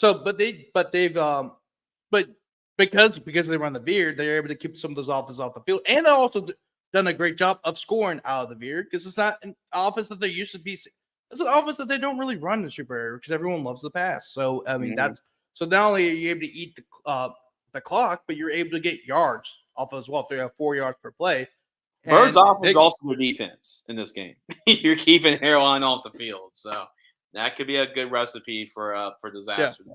Yeah, and I know a lot of people don't trust the Street Four schools and when you get to the playoffs, but if there's one team I normally trust if they're really good, and of course the bracket plays in their favor, it's going to be Seabird because of their offense they run. It's not the typical let's throw rock down the yard all the yard, not play defense. They actually play defense too because they can take advantage of that because they keep the offense off the field. The offenses a lot of times are out of rhythm, so it plays to their advantage, and they're very strong defensively too, as well. But I'm gonna have to pick Airline in this game. Airline's undefeated. I think they're gonna remain that way for the rest of the year. I think Airline's a team that is definitely a quarterfinal team. Will they get past the quarterfinals? I don't know. Yeah, it depends on the draw. It depends, but also it depends on the draw. But also it depends on if they can play a team that can compete with them offensively. We saw that with Mandeville last year. Mandeville was a high-powered offense. I mean, I know they weren't at the beginning of the year, but as you got later in the season, when they made that quarterback change to, ironically, Ben Hendricks, they became an offensive juggernaut, and they were able to score enough points to beat Airline. Like that's what they might beat a team like Airline. If you want to beat Airline, you have to play their game. Yeah, you have to. You have to score points. I mean, you can say that about any Shreveport team. But you can slow down a lot of Shreveport defense. You can slow them down and do enough. Right. Oh yeah, but that's the but some of those other Shreveport teams you can shut them down. Airline, it's hard to do. It's hard to keep them under 40 points. You have to do a whole lot. You're not going to shut them down, but I mean, if it's a right defense that plays against them, that could potentially slow them down enough. Then they can probably get enough from their offense to handle the rest. But yeah, potentially. Yeah, Jason. Before we end the stream, before we wrap it up, I want to go over the projected playoff projections. Like our prep said, this is based off their power ratings. But Jace, let's look at this first one real quickly. Neville is number 1. Russ is number 2. Airline's number 3. Vanderbilt's number 4. What do you like out of this bracket? Yeah, as of right now, with Neville being number 1, it's going to be weird to say. As we get into it, as we break this down, I still think Ruston. Even though Neville's the number 1 team, Neville beat Ruston head to head. I think Ruston's they've done it. I mean, they went to the state championship 2 years ago. They won the state championship last year. So we're going to talk about it. But my favorite from this bracket, despite losing to Neville, is actually Ruston. I still like Ruston here to make a run, and potentially we could see. We could see that as a semifinal game, most likely, with Neville and Ruston. Yeah, I mean, there's a lot of really good teams in this bracket, and of course, it's not the final bracket. Some, even some of the teams, I'll be state champions. But some about the bracket as a whole, because some of these teams might not be in the playoffs, because there's a lot of things going to happen. It's week 9. We'll probably know more after next week. because on Sunday they will be doing the bracket show, and I'm not sure what your plans are for that day, Jace, but we'll probably talk about it, sometime tomorrow. Yeah. But because I want to have something big for that, I don't know what I'm going to do yet, but we'll figure something out. But anyway, Division Two non-select. Of course, right now the top four seeds are Franklinton, Lutcher, Jennings, and Franklin Paris. Jace, we talked about this before. This is kind of the biggest wild card of all the Yeah. brackets. Not because not because none of the teams are good. All the teams are really good. Actually, it's just the fact that there's no separation between all these teams. There really isn't. Yeah, there's really not. I mean, I can see 10 to 12 teams from this bracket make it to the state championship. It Yeah. would not shock me. I mean, you look down here, Opelousas, is that number 12? Yes. They're the biggest team with upside here. Like that can make, and they're number 12. They're the defending Mhm. state champions. They're the number 12 seed. So there's a bunch of teams. We've seen teams that are double digit seeds. I mean, we saw Northwest make the semis. They were 22 seed. Mhm. So it could be a lot of different teams that can make a run. I like Iowa. Iowa's a really good football team here. I wouldn't be surprised they make a deep run in the playoffs. I like Jennings from this I'll say bracket. this.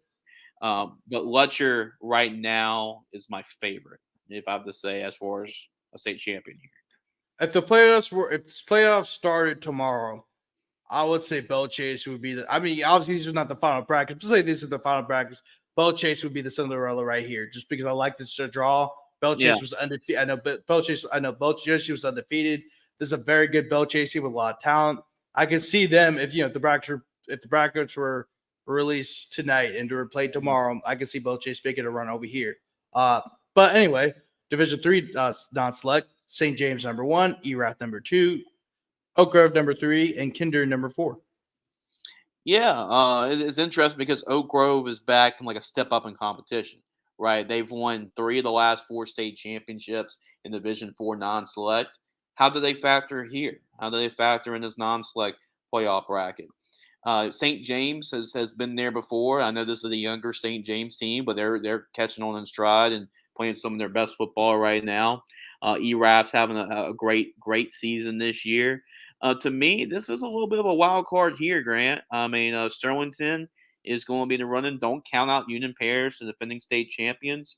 But I like Oak Grove once again as a number 3 seed here as of now. We still got a couple weeks before we break down like the final playoff brackets and the matchups and everything. But this is a very experienced team. Has won a lot of state championships, like I said. I mean, has a chance to make it 4 or 5 um, state championships for this group. So experienced senior class. So I'm on go with Oak Grove, but I wouldn't be shocked if a team like St. James, Sterlington, or Union Parish, makes a run here. Mm-hmm. Division four select. Once again, these are all projected brackets. These are not the real brackets. Right. But we're just looking at the teams that are currently in the playoff race right now.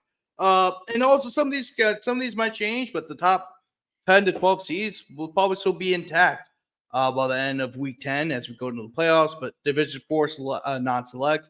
South Plaquemine is number 1, Generate's number 2, DeQuincy's number 3, and Haynesville's number 4.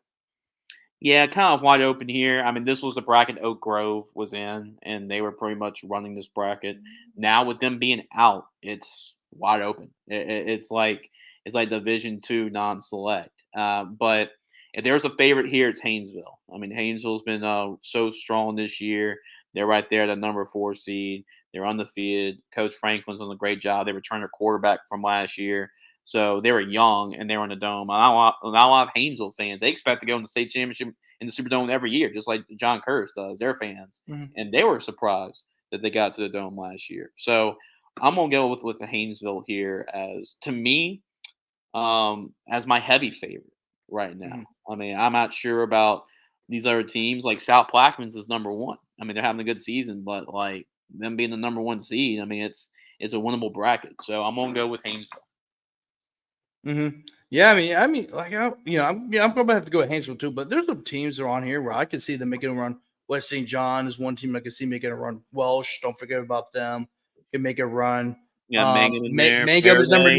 is number 12 right there. And Yeah. really, you can see Mangum play against Haynesville Yep. in the quarterfinals, and that'll be a very Yep. interesting matchup. So Haynesville's not a guarantee. Mhm. But this is a tough bracket. But however, but I might have to go with Haynesville. But once again, this is kind of unpredictable, and Yeah. especially now since Oak Grove is now out of That's the the picture. problem. Yep. Now moving on to the select divisions, Division One Ooh, select. get your This is popcorn ready here. the projections, right? These are the once again, these are the projected brackets. If the brackets are released today, this would be the brackets. Course Cars number 1, as expected. Ash is number 2. Acadiana is number 3, and Calicut, your alma mater, is number 4.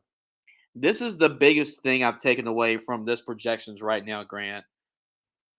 Catholic and Carr would not play in the state championship. Mm-hmm. So that's my biggest takeaway here. I mean, we'll see if they can find a way to get on opposite sides of the bracket with 2 weeks left because I know a lot of people would want to see Catholic and Carr in the dome. You know how cool would Mm-hmm. that be in the Yep. dome? But even if they were on the opposite sides of the bracket, I mean, you got teams like Acadiana, you got Alexandria here, Mm-hmm. uh, just with the buys. But you look at some of the other candidates. I mean, it's going to be tough. I mean, Torrance Catholic's undefeated, right? St. Thomas More. It's going to Jesuits playing great football right now. I mean, it could be anybody. Captain Shreve is sneaky at 22. I mean, I have a 22 seed Captain Shreve team, so it's going to be brutal, man. In this bracket, you can't count John Curtis, so it's going to be fun. I mean, right now you go on that type side of the bracket, man. I mean, Bird's tough. So yeah, I mean, right now Carr's the favorite, but I mean, Alexandria can beat them, Catholic can beat them, Acadiana, they're not invincible. It's not it's why we talk about Ruston, right? You can beat them on a bad day. And last year, Acadiana beat Carr to go to the state championship last year. That's a lot of people realize too. But Mm-hmm. this is going to be fun. Like that. I mean, oh man, can you imagine some of the semifinal matchups we have here? You know, Mm-hmm. when we get closer to the dome, it's going to be fun. Having maybe like a Catholic car or a car and Ash or like Acadiana Catholic. Like man, it's going to be fun watching this playoff bracket unfold. Yeah, and I think there's gonna be, I think teams are watching. I mean, if the brackets really released today, St. Thomas More is a team that I would consider to be a Yep, Cinderella you hot. Yep. right here. Because it's a scary team to play if you're going to play for a car. If you're going to play them in the semifinals, of course, you can't count on Curtis, but Mhm. also check out this: St. Paul is St. number 10 Paul's and Seabird Bird. at number 7. So I think the winner of that game, they could make a run to the semis. Yeah. I'm not sure. I'm not sure if they could beat Alexandria. But Mm. that's something to watch out for. If the brackets are released today, that is something you should watch out for. Although I'm not sure if that's very likely. But however, that's the thing about brackets. If you have a favorable match, if you have a favorable round in the brackets, that's what I tend to look at. It's like, okay, let's say there's a 12 seed, and you look at some of the teams are like, yeah, I think they could beat. I think they There's have a one the there. talent to beat these teams. Yeah, like Opelousas last year. Like I picked Opelousas to go to the semifinals last year, Yep. just Yep. because I looked at the round. I'm like, that's a Lucha could be Yeah, a team I'm you can watch going out some of for. those too. Yeah, Me and too. then but they ended up going to the dome. Yeah. So that's a very I was a interesting little bit bracket. shocked they beat North DeSoto, but yeah, I had them Yeah, making a run too. So yeah, watch out. We're gonna have some Cinderellas. It's not gonna be all chalk yeah, for yeah, every bracket. yeah. Number Division Two select. Let's go down here. So you got Archbishop Shaw number 1, U High number 2, Haynes Academy number 3, and Vanderbilt Catholic at number 4. Yeah, that's interesting too. Like a lot of people are assuming it's going to be Shaw, and I guess they'll be on the opposite sides of the bracket. There's 1 and 2, so a lot of people are expecting Shaw and U High to play each other in the Superdome. It's going to be one of those things when we talked about remember when LCA and St. Thomas More was like okay, they seem like they're paired. They're supposed to be going for a state championship. They end up playing each other. Like no spoiler alert there. They did end up playing each other, but there's some other teams there that could technically spoil it if they're not careful enough. Like I mean, you see here. I mean, probably could be the best player in this bracket is Xavier Ford, Leesville. In terms of high school players, like he's that good. You saw JFK. We talk about them like they are, a very deceiving 15 seed. I'm curious to see what that second round matchup will look like with U High and them. That could be very dangerous territory for U High second round. Ed White's a really good team. I call their game like they could beat a team like like U High or Shaw on their bad day. They could, but to me, it just feels like it's one of those playoff brackets where it's undeniable. Like it's going to end up being Shaw and U High in the dome. Like it just kind of this is the bracket that just feels like it's going to be 1 and 2 chalk. We'll see if I'm wrong, but there's a good chance that could be that way. Right. I mean, we thought that last year. We thought it was going to be U High and Calvary. It was going to be a dream matchup, but it didn't end up being that way. St. Charles Catholic beat U High. So a lot of people thought it was going to be two high-powered teams, a lot of talent going because of the dome, but it ended up not being that way. But there are a lot of things can happen, Jace. I mean, of course, you got to watch out for this matchup right here. Of course, U High will have the bye, but then let's say the brackets released today. They'll have to play the winner of JFK and Things Livingston. won't change a little bit. It might not be that. And it will most likely be a JFK. JFK, of course, remember, started off the season 4-1, but they had 3 of those wins knocked off because of LSA violations. And 3 of those 3 victories, all of their non-district opponents were 5A schools. Yeah. That is something you have to acknowledge. And that's the game right there. That's going to be, If they get past JFK, they're going to the dome. But they could trip and fall to JFK. I will say that. Yeah, definitely. And also Madison Prep down here, number 6 Madison as well. Prep, yep. That's another tough, and that's a favorable draw for them. Because look at the get to the semifinals there. They could definitely go make a semifinal run. Division 3 select. I mean, this is good, and this one probably the deepest of all the select brackets in my opinion. Yeah, I think it's even deeper than Division. I think actually looking at it's deeper than Division 1 select.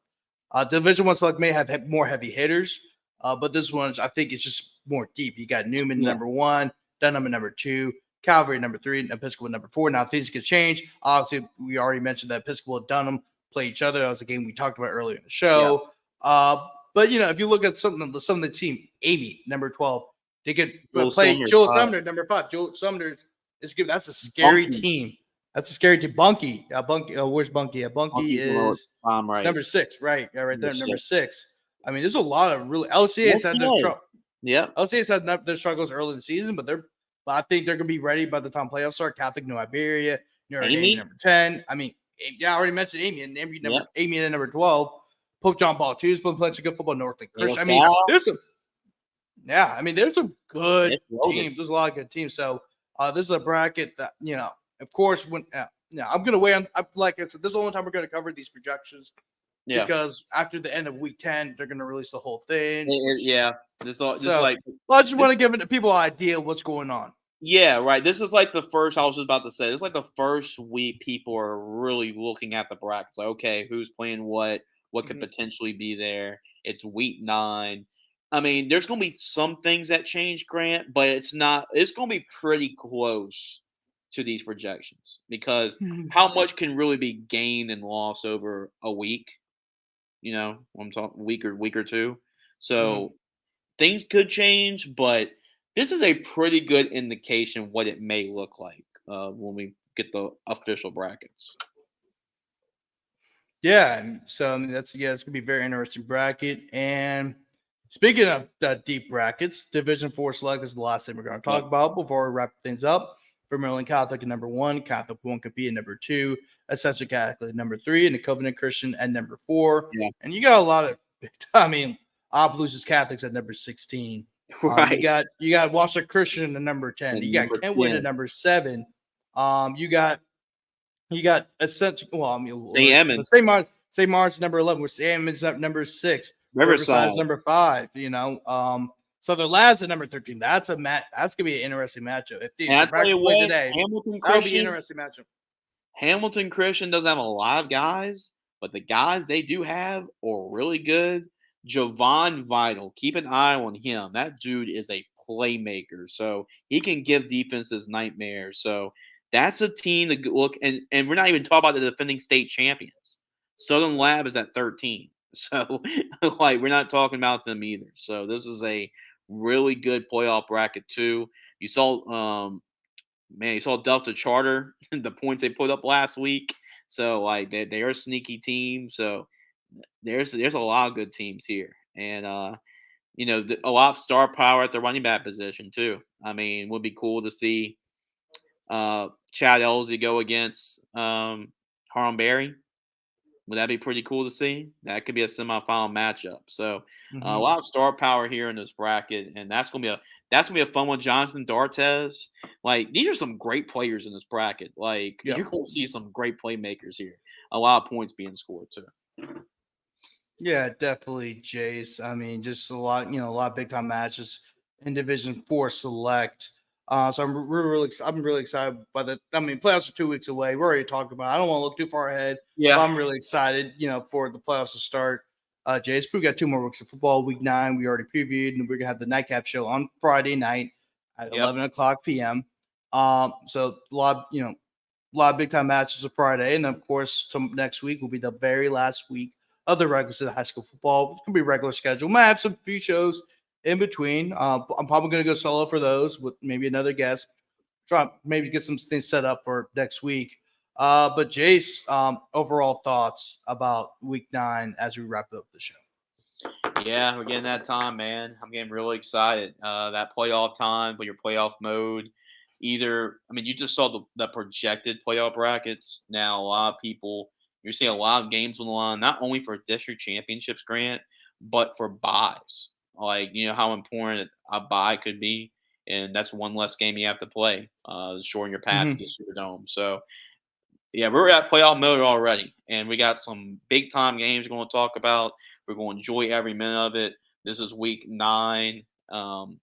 It is crazy the season's flown by as it has, but we're going to enjoy it. We're going to enjoy these final 2 weeks of the regular season, and then we're definitely going to enjoy the playoffs. It's a new season once we get into the playoff mode in a couple weeks. Yeah, so once again, if you haven't gotten a chance to, make sure to follow both me and Jace. Sacrifice the fly. The Dodgers have tied the game up in the bottom of the 8th inning. Yeah, Grant has to Anyway, watch the ending of this, so yeah, we I know. gotta wrap it Yeah, up. so make sure to follow me and Jace on Twitter. Of course, I'm at Chachere Grant. Jace is at Chase LeJeune on Twitter, or also called X. I call it Twitter. Yeah, But then also make sure to follow Ruger Sports Media and Crest City Sports and Gridiron Football on every single social media site as well. Uh, and then also make sure, if you're on YouTube, make sure to subscribe to Ruger Sports Media and like this video if you're watching YouTube. Once again, the show is broadcast not only on YouTube, but also Facebook and Twitter. So it'd be greatly appreciated to follow along for any upcoming broadcasts that Ruger Sports Media may produce, including the one you're watching right now and Friday nights on the Bayou. Once again, I'm Grant Sastre, founder and owner of Ruger Sports Media, and also a reporter for Crest City Sports. Also with here is Jace LeJeune of Gridiron Football. I've always got to have Jace on weekly. Once again, we'll also have our Friday nightcap show at 11 o'clock p.m. on Friday to discuss all the happenings that happened on Thursday night and Friday night. And also, we'll discuss some of the top matches for Saturday, as well as in New Orleans, we're always going to have a matchup on Saturday. Anyway, stay tuned and thanks for watching. We'll see you guys next time. Peace, y'all. these guys.